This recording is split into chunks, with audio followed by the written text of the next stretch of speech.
In the grand amphitheater of human ambition, where empires rise and fall like morning mist, there exists a truth so profound yet so rarely grasped that it separates the truly powerful from the merely ostentatious. This truth, whispered in the corridors of ancient palaces and modern boardrooms alike, speaks to the very essence of what power means. It is not the thunderous roar that announces the lion's presence, but the silent stalking that precedes the kill. The world has always been fascinated by displays of power, the golden crowns, the towering monuments, the proclamations shouted from balconies to adoring crowds. Yet those who understand the deeper mechanics of influence know that such displays often mark not the apex of power, but its beginning decline. True power, the kind that endures across generations and shapes the very fabric of society, operates in the shadows, observed by those who matter most, never announced to those who matter least. Consider the merchant who arrived in Florence during the height of the Renaissance, carrying nothing more than a leather satchel and letters of credit from distant banks. He wore simple clothes, spoke in measured tones, and made no grand pronouncements about his wealth or intentions. The established merchants, draped in silk and gold, dismissed him as inconsequential. Their palazzos gleamed in the Tuscan sun, their names were carved in marble above their doorways, and their feasts were the talk of the city. Yet within a decade, this quiet stranger had woven such an intricate web of financial dependencies that he could topple any of them with a single withdrawn loan or diverted shipment. The quiet merchant understood what his flashy competitors did not: power displayed is power diminished. Every ostentatious gesture, every public declaration of wealth, every visible symbol of authority serves as both a target and a limitation.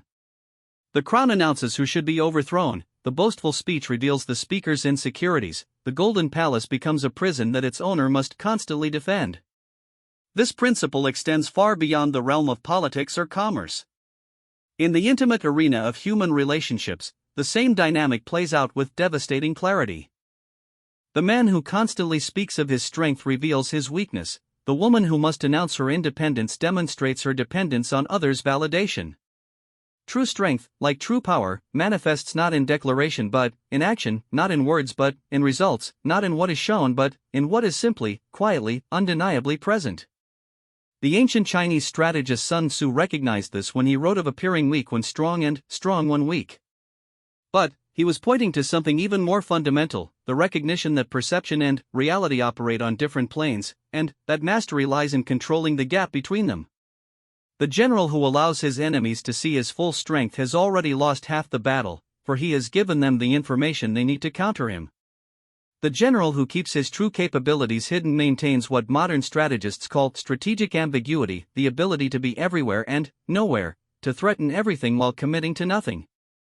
In the corporate boardrooms of our modern era, this principle continues to prove its timeless relevance. The executives who survive the longest are rarely those who grab headlines or appear on magazine covers. They are the ones who build relationships quietly, who accumulate information patiently, who position themselves so carefully within the power structure that they become indispensable rather than merely visible. They understand that influence is like water, it finds the cracks, fills the spaces others ignore, and eventually shapes the very container that attempts to hold it. The psychology behind this phenomenon reveals itself in the fundamental human tendency to test and probe what appears strong while respecting what appears unshakable. A man who must constantly assert his authority is immediately recognized as insecure in that authority. His very need to convince others becomes the evidence they need to doubt him. Conversely, the individual who simply acts from a position of quiet confidence, who makes decisions without fanfare and implements them without drama, creates an aura of competence that is both respected and rarely challenged. This is not to advocate for passivity or invisibility. True power is never passive, it is simply selective about when and how it reveals itself. Like a master chess player who sees 20 moves ahead, the truly powerful individual acts with deliberation and precision, making each move count while revealing as little as possible about the overall strategy. Every gesture is calculated, every word is weighed, and every display of capability is carefully measured against its potential to educate enemies or exhaust resources unnecessarily. The merchant in Florence eventually became one of the most influential men in Italy, his network of alliances and dependencies spanning from London to Constantinople. Yet most people never learned his name, and those who did rarely understood the full extent of his influence until it was far too late to challenge it. He had learned the first great lesson of enduring power: that the moment you feel compelled to prove your strength to others, you have already begun to lose it. In our hyper-connected age, where social media platforms encourage constant self-promotion and personal branding has become a professional necessity, this ancient wisdom might seem obsolete. Yet it remains more relevant than ever. The individuals who build lasting influence in the digital age are not necessarily those with the most followers or the loudest voices, but those who understand how to create genuine value, build authentic relationships, and position themselves strategically within networks of influence that matter. They post selectively, speak purposefully, and reveal their capabilities through results rather than proclamations. The second aspect of this truth concerns the nature of observation versus display. Power that must be displayed is power that depends on external validation, making it inherently fragile. It relies on the continued attention and belief of others, creating a dynamic where the powerful person becomes, paradoxically, dependent on those they seek to influence. They must constantly maintain the performance, refresh the displays, and escalate the demonstrations to maintain their effect. This creates what we might call the tyranny of the spectacular, the exhausting cycle of having to consistently outdo previous displays to maintain the same impact. Observed power, by contrast, is power that reveals itself through consistency, competence, and results. It doesn't require maintenance in the same way because it isn't based on perception management but on actual capability.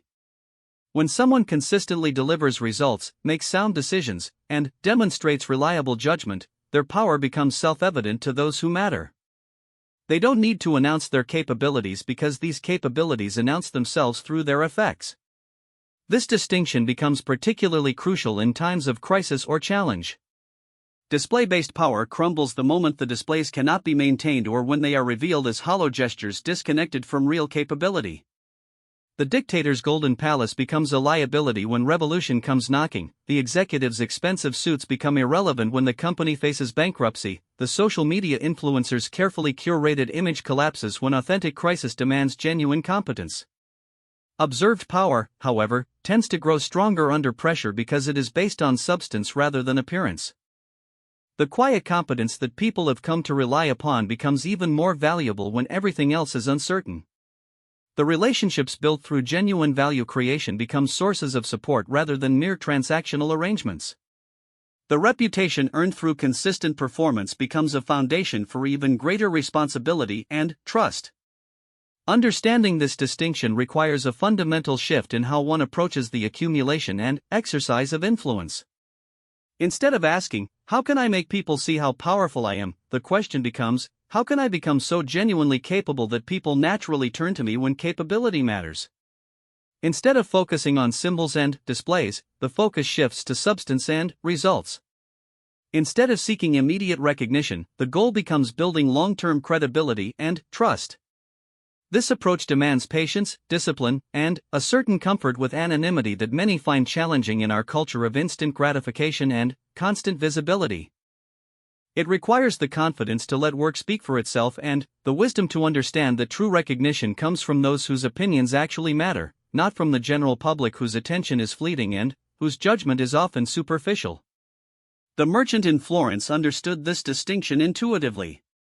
While his competitors spent their energy managing their public image and maintaining their displays of wealth, he spent his time building real relationships, creating genuine value, and positioning himself within the actual power structures that controlled commerce and politics.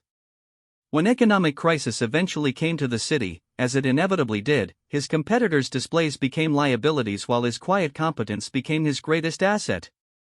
This first truth about power, that it is observed rather than displayed, forms the foundation for understanding the deeper mechanics of influence and control.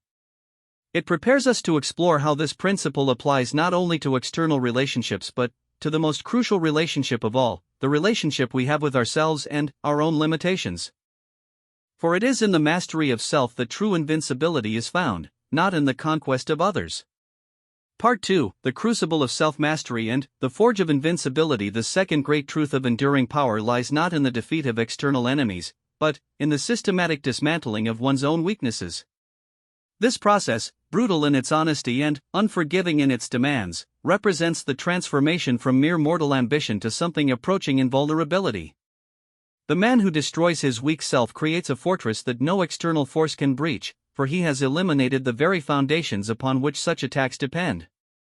In the mountain monasteries of ancient Tibet, there lived a tradition of monks who spent decades in solitary meditation, not to escape the world, but to conquer themselves so completely that they could return to it as forces of nature rather than victims of circumstance. These men understood what most never grasp, that every external defeat begins as an internal surrender, every public humiliation as a private compromise, every fall from grace as a failure to maintain the discipline that grace demands. The young merchant we followed in Florence discovered this truth through a series of nearly catastrophic failures in his third year of business. Despite his growing network and careful planning, he found himself repeatedly outmaneuvered by competitors who seemed to anticipate his every move. His carefully laid plans crumbled not because of superior strategy from his opponents, but because of predictable patterns in his own behavior that they had learned to exploit. He was too cautious when boldness was required, too bold when caution was needed, too trusting of those who showed him kindness, too suspicious of those who challenged his ideas. The recognition of these patterns marked the beginning of his true education in power. He realized that his competitors were not defeating his strategies, they were defeating him through his own weaknesses. Every predictable response, every emotional reaction, every unexamined assumption became a tool in their hands. He was, in effect, providing the weapons for his own destruction. This insight led him to embark on what he privately called the Great Dismantling, a systematic process of identifying, examining, and ultimately destroying every aspect of himself that could be used against him. This was not self-improvement in the modern sense of adding positive qualities, but rather the more challenging work of subtracting limiting ones. He began to observe himself with the same analytical detachment he applied to market conditions, tracking his own patterns of thought and behavior as carefully as he tracked the movement of goods and gold. The process began with his emotional reactions. He noticed that he felt a particular anger when questioned about his background, a specific type of anxiety when dealing with established authority figures, and a consistent pattern of overcompensating when he felt his competence was being evaluated. Each of these reactions was predictable, and, therefore, exploitable. His competitors had learned to trigger them deliberately, using his own emotions to cloud his judgment and force him into disadvantageous positions. The work of eliminating these vulnerabilities proved more difficult than any external challenge he had ever faced. Unlike external enemies, who could be studied from a distance and countered strategically, his own weaknesses were woven into the very fabric of his identity. To attack them was to attack himself, to question not just what he did but who he was at the most fundamental level. He began with the smallest patterns, the most subtle reactions. When he noticed himself feeling defensive during negotiations, he would pause, breathe, and deliberately choose a response based on strategic value rather than emotional impulse. When he caught himself making decisions to impress others rather than achieve objectives, he would stop, reconsider, and choose the path that served his actual goals rather than his ego's desires for recognition. This process of self-observation and correction gradually expanded to encompass larger patterns of behavior and thought. He recognized that his tendency to seek approval from established merchants was limiting his ability to build relationships with emerging powers. His habit of avoiding conflicts was preventing him from claiming the full value of his contributions to joint ventures. His fear of appearing ignorant was keeping him from asking questions that could provide crucial information about market conditions and competitive intentions. Each weakness identified and destroyed made him more unpredictable to his competitors and more capable of achieving his actual objectives. As he eliminated his need for external validation, he became free to make decisions based purely on strategic value. As he conquered his fear of conflict, he became able to negotiate from positions of genuine strength rather than disguised weakness. As he overcame his shame about his humble origins, he gained access to information and alliances that his more prestigious competitors overlooked due to their own snobbery. The transformation was not merely tactical but fundamental. By destroying the weak aspects of himself, he was not becoming someone else but rather revealing who he truly was beneath the layers of conditioning, fear, and social expectations that had previously defined him. This process of subtraction rather than addition proved far more powerful than any attempt at self-improvement, for it was based on the recognition that strength lies not in acquiring new capabilities but in removing the obstacles to expressing one's inherent power. Modern psychology has begun to understand what these ancient practitioners knew intuitively, that most human suffering and limitation comes not from external circumstances but from internal conflicts and unexamined assumptions about what we need, who we must please, and how we should appear to others.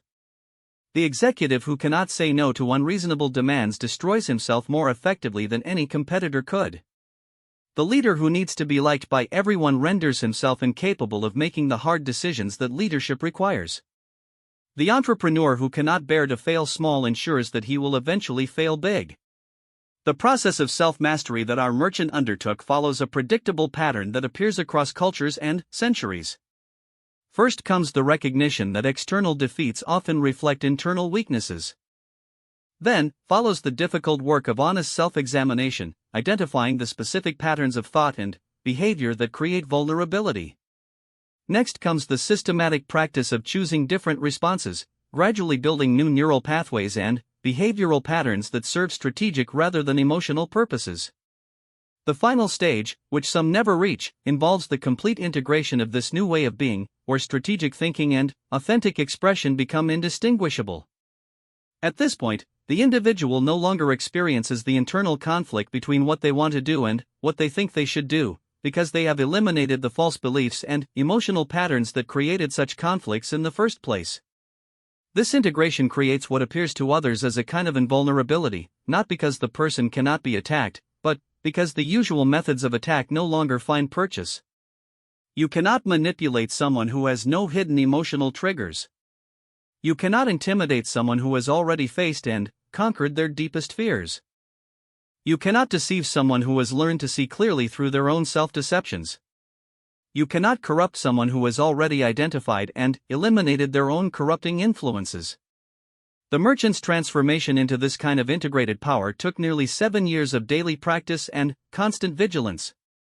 The results, however, were remarkable.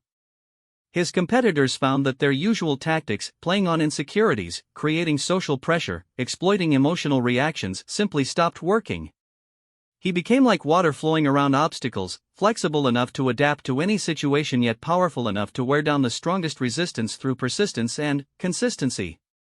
More importantly, he discovered that this internal mastery created external opportunities that had never existed before.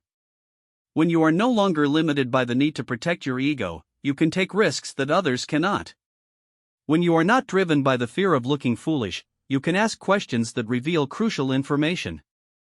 When you do not need others to validate your worth, you can build relationships based on mutual value rather than mutual neediness. The businesses and alliances he built during this period had a different quality than his earlier attempts. They were based on genuine complementarity rather than hidden desperation, on clear mutual benefit rather than unspoken emotional needs.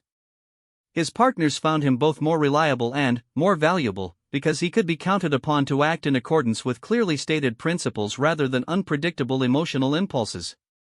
This principle of self-mastery as the foundation of external power appears throughout history in various forms.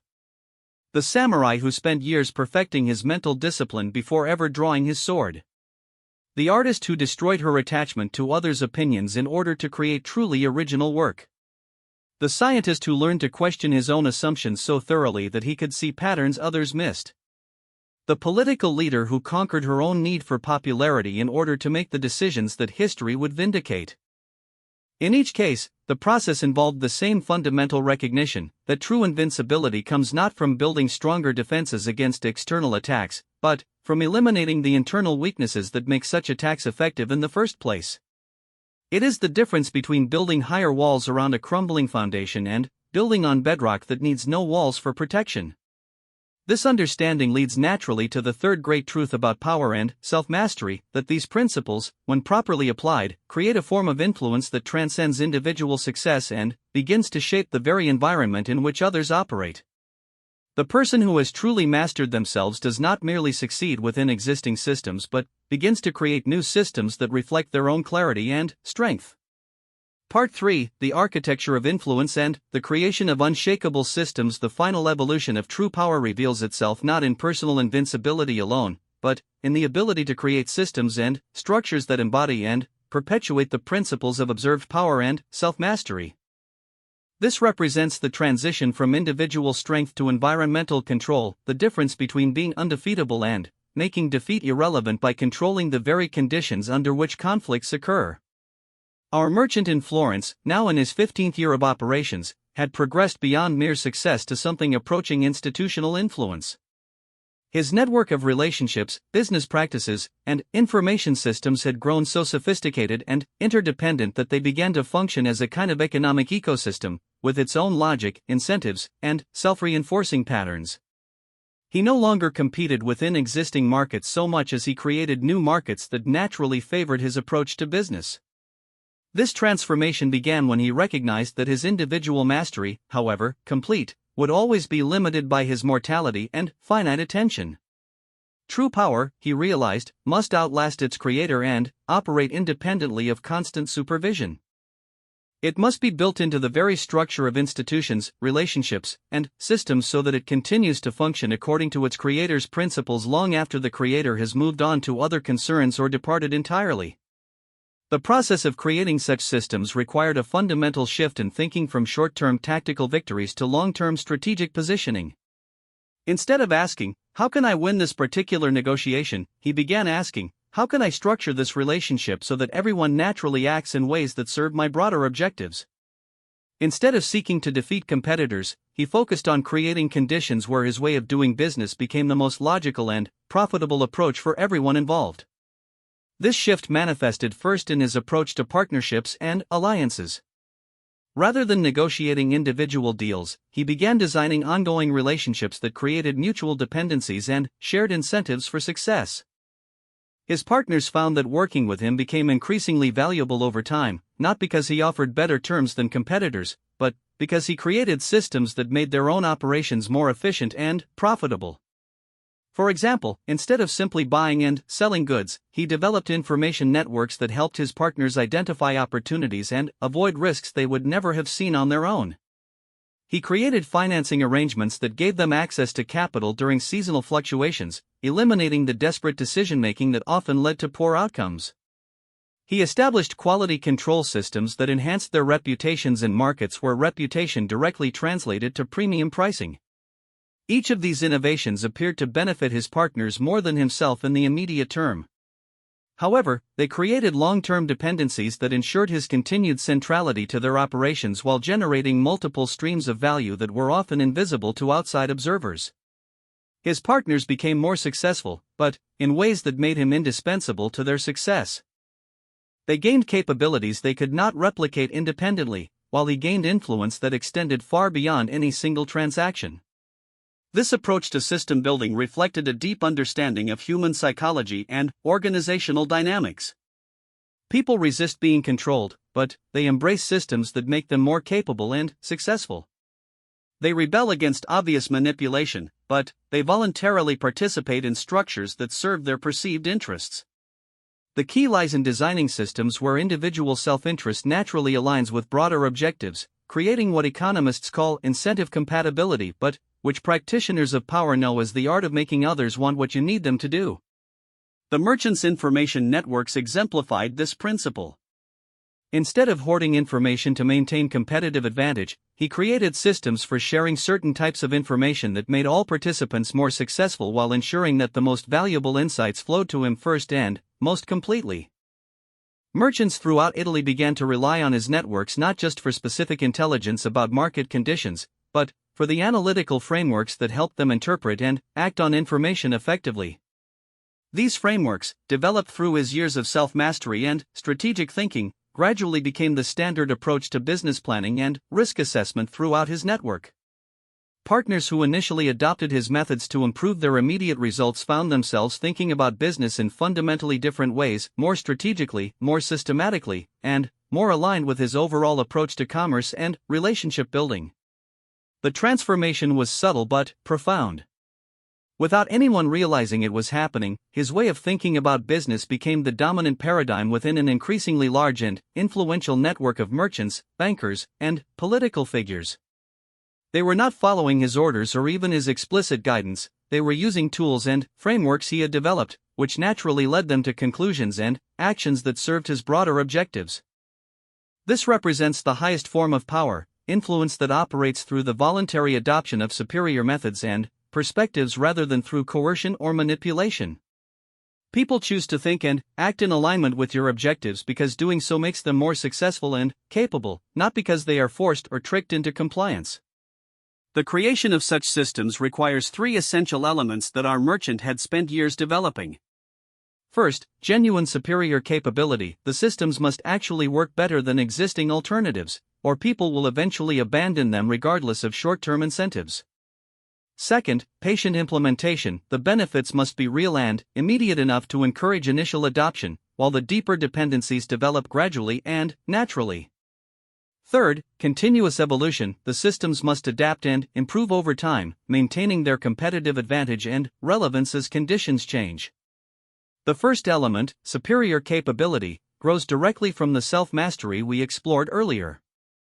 Only someone who has eliminated their own limiting patterns and developed clear strategic thinking can create systems that reliably produce better results than conventional approaches. The frameworks and methods that emerge from such clarity have a quality of effectiveness that becomes obvious to anyone who uses them properly, creating natural demand for further adoption and development. The second element, patient implementation, requires the kind of long-term perspective that comes from having eliminated the need for immediate validation and recognition. Most people cannot resist the temptation to claim credit for improvements or to accelerate adoption through pressure and persuasion. Such approaches typically backfire by creating resistance and resentment, undermining the voluntary adoption that makes systems truly powerful and self-sustaining. The third element, continuous evolution, demands the intellectual honesty and adaptability that can only be maintained by someone who has conquered their ego's need to be right and their emotional attachment to specific methods or ideas. Systems that become rigid or outdated lose their effectiveness and, eventually, their influence, regardless of how successful they were initially. By the time our merchant reached his 20th year of operations, these principles had created what appeared to outside observers as an almost magical ability to influence events and outcomes across multiple industries and regions. Political decisions made in distant cities somehow aligned with his business interests. New trade routes emerged that favored his partnerships. Regulatory changes created opportunities he seemed uniquely positioned to exploit. The reality was both simpler and more sophisticated than magic. Through 2 decades of careful system building, he had created an environment where information flowed to him, opportunities were identified and developed through his networks, and solutions to problems naturally emerged from the collective intelligence of people using his frameworks and methods. He did not control these outcomes in any direct sense, he had simply created conditions where beneficial outcomes emerged naturally from the self-interested actions of competent people. This represents the ultimate synthesis of the 3 great truths we have explored. Power that is observed rather than displayed operates through the visible effectiveness of systems rather than the visibility of their creator. Self-mastery that destroys weakness makes possible the clear thinking and patient execution required to build such systems. And systems that embody these principles create forms of influence that transcend individual capability and limitation. The merchant's story, however, does not end with his personal success or even the creation of his influential systems. The deepest lesson of his transformation lies in understanding that these principles, properly applied, create value and capability that extends far beyond their originator's immediate interests. The networks, methods, and institutions he created continued to generate prosperity and opportunity for hundreds of other merchants, bankers, and craftsmen throughout Italy and beyond. This reveals the ultimate paradox of true power, that it grows strongest when it serves purposes larger than itself. The merchant's systems succeeded not because they maximized his personal benefit at others' expense, but because they created genuine value that benefited everyone involved while ensuring his central role in generating and distributing that value. Modern examples of this principle appear in the careers of individuals who have created lasting influence in technology, finance, politics, and culture. They share certain characteristics with our Renaissance merchant. They focus on building capabilities rather than claiming credit, they create systems that make others more successful while ensuring their own continued relevance, and they demonstrate through results rather than proclamations. The technology entrepreneur who creates platforms that enable millions of others to build businesses while maintaining control over the essential infrastructure. The financial innovator who develops new methods of risk assessment and capital allocation that benefit entire industries while generating sustained competitive advantage. The political leader who builds institutions that continue to function effectively long after their departure from office. The cultural creator who influences how entire generations think about fundamental questions of meaning and value. In each case, the pattern is similar: initial mastery of self and capability, careful observation of systems and opportunities, patient building of networks and frameworks that create mutual value, and gradual evolution from individual success to institutional influence that transcends personal limitations. The ultimate lesson of these three great truths: that power is observed rather than displayed, that destroying one's weak self creates invulnerability, and that true influence creates beneficial systems rather than mere personal advantage, lies not in their application to the pursuit of power for its own sake, but in their use for creating value and capability that serves purposes worthy of such methods. The merchant in Florence eventually became one of the most influential figures of the Renaissance, not through the accumulation of wealth or titles, but through the creation of systems that accelerated commerce, enabled innovation, and connected distant regions in ways that benefited millions of people across generations. His personal story became less important than the institutional legacy he created, which continued to function according to his principles long after his name was forgotten by all but the most dedicated historians. This represents the final truth about power, that it reaches its highest expression not when it serves the ego of its possessor, but when it serves purposes that transcend individual ambition and create lasting value for others. The methods remain the same: quiet capability, systematic self-improvement, and patient system building, but the application expands from personal success to civilizational contribution.